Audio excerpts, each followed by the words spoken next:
Hi everyone, I'm Flyknight, and I felt like Supervive could use a bit of the one tip for every hero flavor. So here's one more or less obscure tip for every hunter. But because I have a very monotone way of speaking, I let others do the talking. So take it away, Noxie. Hello, my name is Noxie, also known as Noxivine over on Twitch. First on our list, Brall. When using his ultimate, Brall becomes invulnerable to any incoming abilities he's facing. This means he's able to block some abilities and even entire ultimates. As a general rule of thumb, any ability that is normally blocked by an obstacle or line of sight can be blocked by Brall's ultimate. This includes Celeste and Zeph ultimates. Though keep in mind that the condition for this tech is to face the ability or it's not going to work. While you may be immune, your allies can still be hit, and lingering status effects such as Celeste Slow or knockbacks can actually still be applied to you and will come into effect after your ultimate ends. This also means you can still be spiked, so watch out. If you want more insight on Brall and other tech you can master, check out Giant Chipperl over on Twitch. Next in line, Ghost. Landing your spike grenades will make a huge difference in DPS. Always keep a lookout for objects with funky hitboxes that enable you to hit them from the side, like this tree here. Utilize this tech, you'll need to look for powers such as money tree grenades or tree prison. Tree prison is especially good as your grenade can connect to the trees while they're growing. This will allow you to pull off some deadly combos. And a bonus tip, your laser has reduced cooldown based on every enemy hit. This includes minions. Up next, Jhin. Jin's tech involves some more advanced techniques like mantle canceling. When he mantles, you can use the flip slash ability just before hitting ground level to stack momentum and gain additional height. This allows you to pass over certain objects without risking getting spiked when feathering. If you're looking for high-level Jhin gameplay to learn some more, check out Blixman on Twitch. And if you're not sure how to use feathering just yet, check out Jackalakin's video down below. While her tip might be basic, it's super underrated. Here's Joule. When hitting enemies with Voltaic Spear, a lightning orb drops on the target location, which resets her dash cooldown when she picks it up. If the location of your lightning orb doesn't benefit you, you can just use your lightning strike to reposition it. Additionally, you can also displace any wisps with lightning strike. This allows you to secure kills or revive your allies safely. If you want to know how a Joule one-trick plays her, check out Mershak on Twitch. Up next, Myth. When using Phase Walk, she can walk through and even stay inside objects. You can abuse this by phasing into a wall and using a health potion. The time that it takes to consume a potion is the same amount of time as your Phase Walk's duration. This allows you to safely take a breather and potentially out-sustain your enemy. If you aspire to become a Myth connoisseur, check out Anion Catiyon on Twitch. Similar to Myth, Shiv's tech is also pretty straightforward. If you're getting hooked, you can throw your bolus to quickly stun Kingpin and any enemies in the area to prevent the slam and any follow-up damage, just like Pensado did here. If there's no other enemies besides Kingpin, you can also aim to hit a tree, as trees will also count towards fulfilling the 2 targets hit condition. If you want to further abuse your bolus, you can bungee shot 2 people to have them pulled together and stunned. Next, quickly follow up with your bolus to extend the duration for a deadly combo.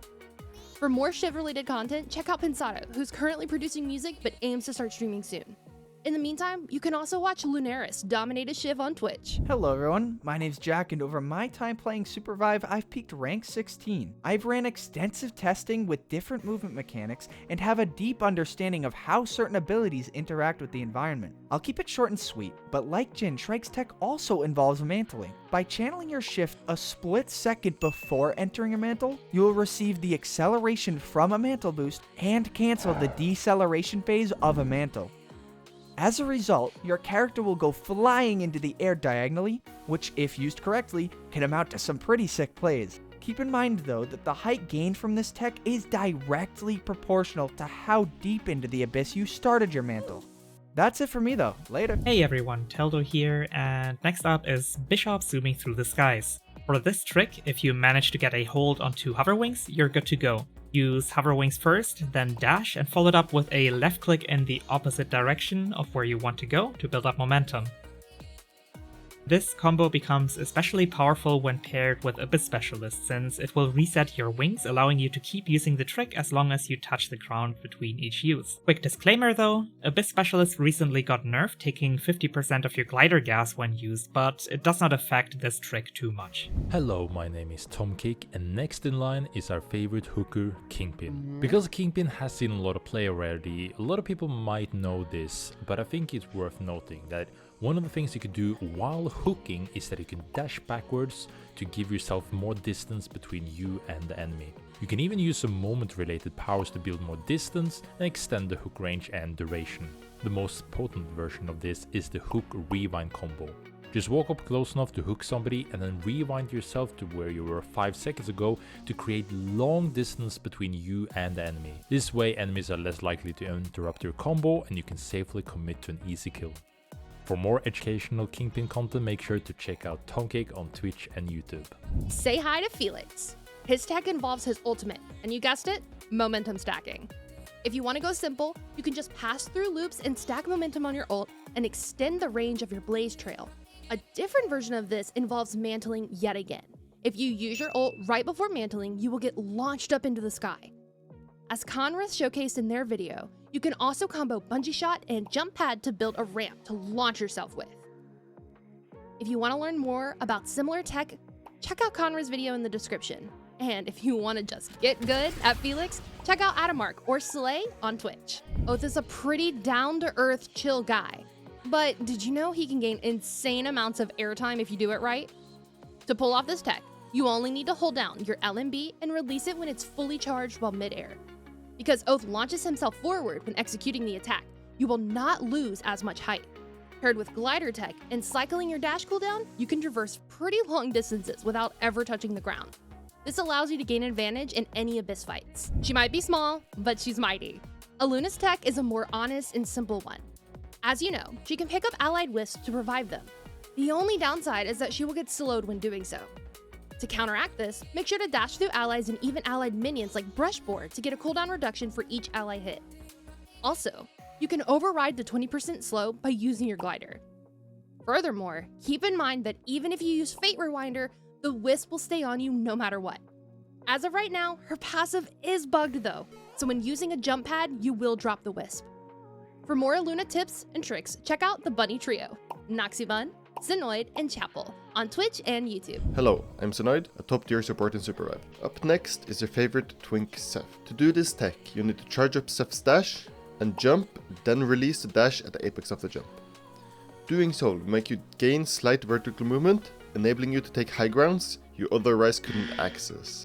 If you want to check me out, you can find me on Twitch at Synoid, watch me whenever I stream, or if you want to, stop by when I host a tournament. Beeboo is the latest addition to Supervive, and as if his ultimate wasn't fun enough, you can do some crazy stuff with the Tonk Tonk. Spawning the Tonk Tonk unfortunately resets your momentum for just a second, so you're not able to combo with powers like Glider Wings or Grappling Hook. But if Tonk Tonk has already spawned, momentum can stack. This means you can always use loops or just launch yourself with a wind cannon. Weirdly enough, items and powers that grant vertical momentum will add to your speed as well, meaning Jump Pad, Health Pack, and Frog Jump can make you go even further. One big limitation though is that any vertical momentum applied to others that get dragged along will result in them getting ejected. Likewise, using Bungee Shot will result in a weird interaction. Driving through Bungee with Tonk Tonk grants you high movement speed, but any passengers will get slingshot backwards and enemies will be stunned. If you're looking for a great Beeboo player to learn from, check out Lumi on Twitch. Next up, Celeste. Celeste's ultimate is incredibly impactful, but also very hard to hit. As many of you know by now, you can combo your ultimate with your dash to launch yourself when ulting. As always, you can take it up a notch by using jump pads, wind rings, or powers like bungee shot and hover wings to speed yourself up or increase the distance traveled. One not so obvious power combo is health packs. They act like a mini jump pad. If you jump onto them using a mid-air dash, you will gain extra momentum and fly up really high, allowing you to do quick and dirty Celeste ult slamming down onto unsuspecting enemies. Hudson might be the most toxic character, so of course, his tech is perfect for trolling people. You only need to place a barbed wire next to a ledge, so if an enemy tries to mantle to go back up, they will get grounded and dragged down again. This puts enemies in a truly awkward position and at risk for getting spiked. Hello, I'm Lumirain, and I play Void. Void struggles a lot when fighting over the Abyss because he has low mobility and lacks a proper dash, making him depend on his glider, which puts him at a higher risk of getting spiked. To minimize this risk, you can use your swap to briefly float, resetting your vertical momentum and granting you a bit longer before falling into the Abyss. This also works with his ultimate, which not only allows for some riskier plays, but also puts a dangerous obstacle between you and any potential pursuer. Hey there, it's me again, and I just want to say a big thank you to everyone who helped me out. And of course special thanks go to Noxibon, who did most of the voiceover for me. If you want to learn more, check out Noxibon and the others down below. But before you do, let me know if you liked the video and if you want to see more. Take care, see you next time.